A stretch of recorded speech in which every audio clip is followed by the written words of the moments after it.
film here as well. Thank you for being here. If you worked on the film, if you want to stand up. Yes, stand up if you worked on the film.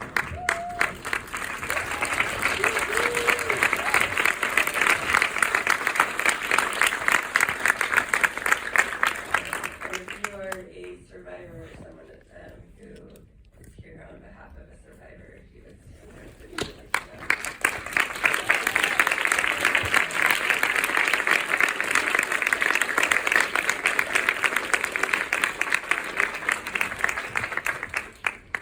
And obviously, Cynthia and Liz from the film.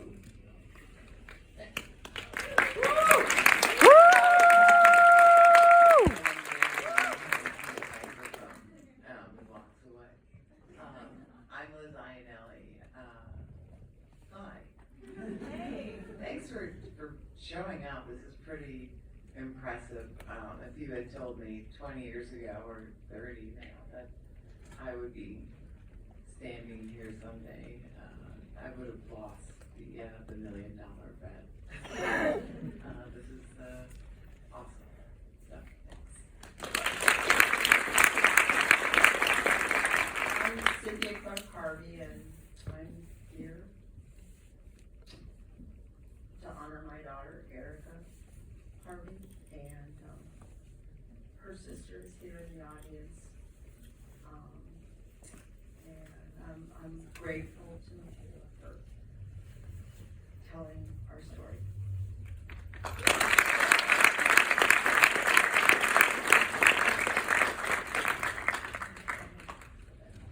Thank you. Michaela, how did you and Liz meet? How did you come to this project? So I was doing a different project, and as I was researching that, I read Maya Solovitz's book, which is called Help at Any Cost. Woo! Which, many people, I'm sure in the audience know. It's a really wonderful book to educate yourself on the industry. And I was interviewing Maya for that project, and she told the story of someone I grew up with who died in the program, and made me revisit some of the people from my childhood who had been sent away and hadn't really thought about that, and then really learning about the long-lasting effects. And John had died, I think, the week before I met Maya, and so she let me know about Liz and the fact that she was, going to maybe pick up some of the work that John was doing. And so I think I drove up there. Autumn Meakin is here. We drove up like that night just to meet, and then just kept going. Yeah, what's really interesting, Liz, is this was a very long journey of you making this film. We saw all your different hair colors and haircuts. No, I mean it, so we can tell it was it was a very long time. So my question to you is, were you journaling all those years, or did you know? Was someone filming you? You were filming yourself sometimes, but was this mostly journaling, or did you know, hey, I want to make a film one day? No, I didn't know. No, it's cool. I never thought ever that I would, and I didn't make a film. This is my life. Like, I just showed up for it, right? Like, I woke up and there I was, like, doing whatever I was up to out there. No, I didn't see this, like, coming and meeting Michaela. I didn't really even know much. I didn't understand or comprehend, like, how long of a journey this was going to be, and then just stuff kept happening, and then, I don't know, this is wild. I really, like, seriously, this is wild. That's all I'm going to tell you. That's what I have to say. That's your answer. This is a world premiere, right? Well, that's what it said. Yes. So how does it feel to, see all of you, really, your lives flashed up on a huge screen? That must be pretty surreal.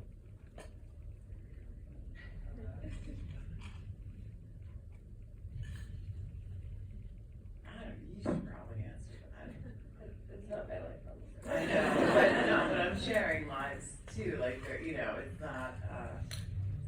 for my experience, it's, if you're gonna do a doc, you gotta just trust that the person at the helm knows what they're doing in that way, and that we had to build a certain level of trust.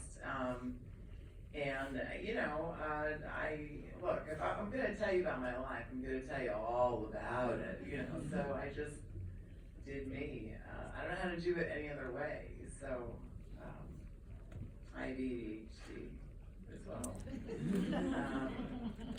Next question. I have to say, and I don't know that you really appreciate it, but it's quite amazing that you really kind of made a film without knowing that you made a film. Your whole life, you. Yeah, I mean, I think that's. I'm serious, I mean, you journaled all of this stuff on film and it was put together, but you documented all of this, on film, that's pretty incredible. Yeah. Caddy is not here, but I do have a question, we talked about this. He was starting to come out, she was starting to come out when she was 15. Talk about what happened after Caddy left the program in terms of that. Yeah, so it's, it's something that we realize isn't fully clear, but, when she did come out, she went back, she kind of paused her transitioning for a while, and as she mentioned, she came out more homophobic and violent, and so it took her about 10 years after leaving the program to start transitioning again, and so, there's been like lost years to kind of be who she was, and so that's really the programming that I think sticks with a lot of people, and it's, there's a lot of people who've come out of a program, which I think is also why, for us, in this project, we chose to look at people further removed from the programs versus being out right away. Other projects are doing that and have done that, but I think there's also some distance there. Right when you get out, you might still not really understand or comprehend what happened or how it affected you. And so it really does take, sometimes 10 years or so to really, really think through everything and start to journey forward a little bit differently. And so that certainly was the case. Are you still advocating and doing work in that way? I help where I can. I'm not as active as I have been. Paul Gear's arrest I was Gucci with that, and I think that, for, survivors, it was a win, right? Like somebody finally was held accountable, and I don't take that lightly. It's not like every day or, there's no accountability in the industry. What was orchestrated and what we were able to do, as a collective, as survivors, as a community, it's just been spectacular, and that's just proof of I don't know, just a little teaser of what's next for those who, the industry needs to like be done, so that's my answer. There you go. And I have to say, just from like day one of this project, we, met and worked with a lot of survivors who, we couldn't get everyone to a 90-minute film, but the word accountability and the idea of accountability was just throughout everyone I talked with as like the largest frustration of people just going on scot-free with their lives and no one really being held accountable, that they're built to escape accountability. Well, these programs and these places are still alive and well. My ex-boyfriend sent both of his sons to a program. They were kidnapped in the middle of the night. I mean, I couldn't even believe it, but they never said that anything happened to them. I don't know. I think if I showed him this film, he would absolutely die that he sent his sons there. Has there been any change in the terms of these places that still exist in terms of hiring, background checks, that kind of thing? But yeah, I mean, they certainly are not doing, I think in the 80s and 90s, there were particularly different tactics that were a lot more about humiliation and shame.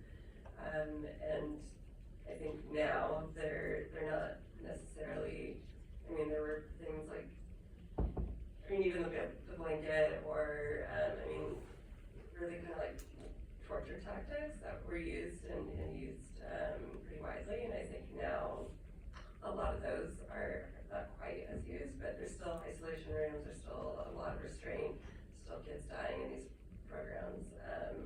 I mean, every year, like recently. So it's still a problem. There's still no federal regulation, and I think it's also you know, the idea of regulation is mixed and complicated as well in terms of if it would be enforced and if there is something on the table that it would do enough. So that's also, we just need to make sure that that's not just something that is signed and done to do it, but that it's actually putting in place the checks and balances needed for people. Because yeah, they need to be hiring the correct people. There needs to be people checking in on them, and you know, and parents and people who might need help. Because I get calls a lot of people because the need is out there, and so we need to feel safe that we understand what we're sending, if a kid needs to be sent, and if they need help, where we can actually get good help. Cynthia, you were incredibly brave to share your story. Might be one of the only parents that were brave enough to step up and share your story. That had to be really difficult. What are you hoping people will take away from this by sharing your story? Well, you know, as far as bravery goes, because Erica didn't survive, the injury to our family was so profound that there was no way we could not speak out about that. What I would encourage is, I think survivors go beyond, to me, go beyond the individual center programs, but their entire families. There are siblings. There are, I don't know if I would have spoken out had Erica survived. I have no way of knowing. I want to think that I would, but who knows?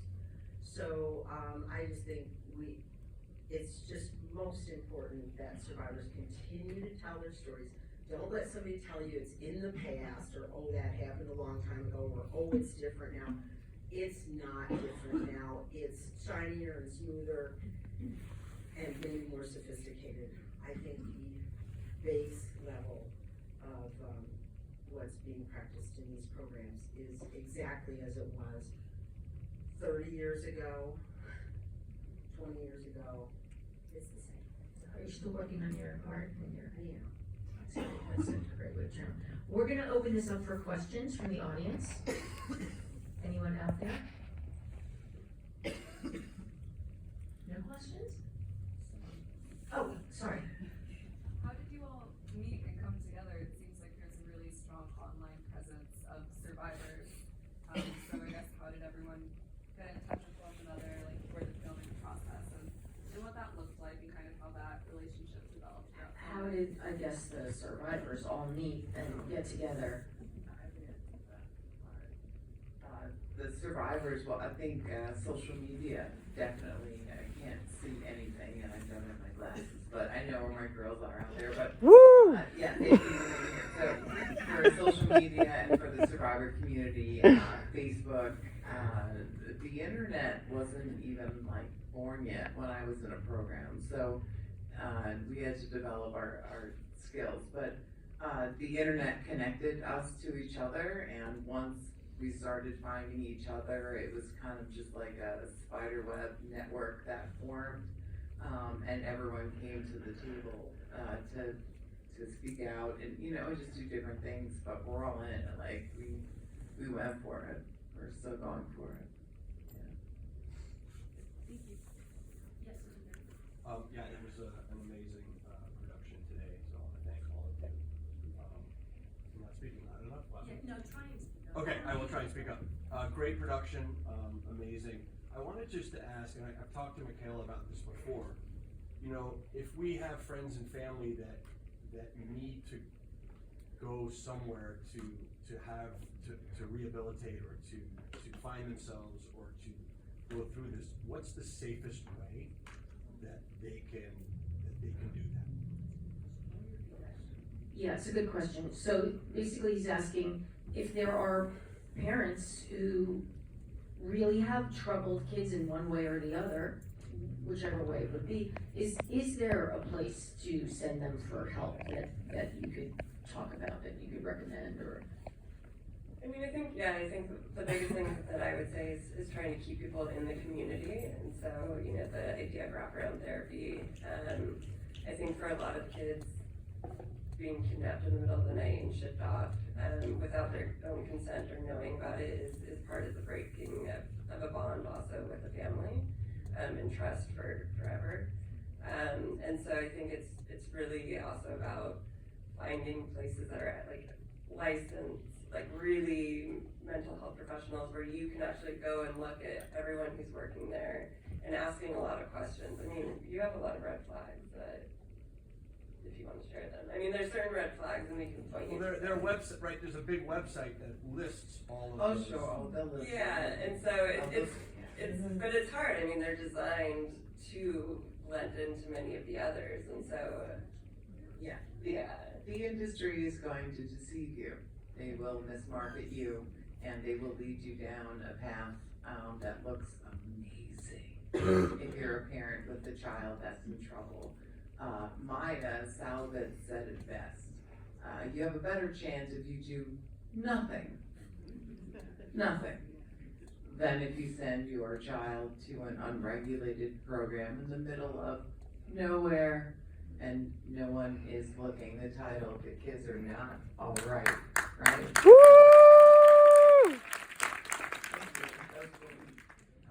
But even with the internet now, I mean, I would absolutely, even just Googling a place with the term abuse, and if it has accounts, believe it, like that, like believe the survivors that are saying anything about it. Can I join this conversation? I think, Yeah. Sorry. how we have time. Because I want to piggyback on what you just asked about. I have a son who was sent away to multiple programs against my will. First of all, you can Google anything, but these programs are designed for deception, period. All the marketing, money that they spend will convince you that it's Disney World, okay? It's not fucking Disney World. And there are so many red flags. You started to touch on the fact that there are red flags. If there is a program that does not let you speak to your child every day with no monitoring and have unfettered access to them, that's it, biggest red flag of all. Medication changes, suggestions, you know, with you having no ability to see what kind of medication your child is on and the behavior changes that will come with those medications. Red flag number 2. I can give you many, many of them. Clearly I'm heated about this subject. But Michaela just said something and I want to just reinforce that. It's about keeping your kids home. Doing nothing is better than sending them to these places. And community-based programs like PHP programs and IOP programs and therapy where they live at home, they do not leave. You do not lose them for months and eventually years.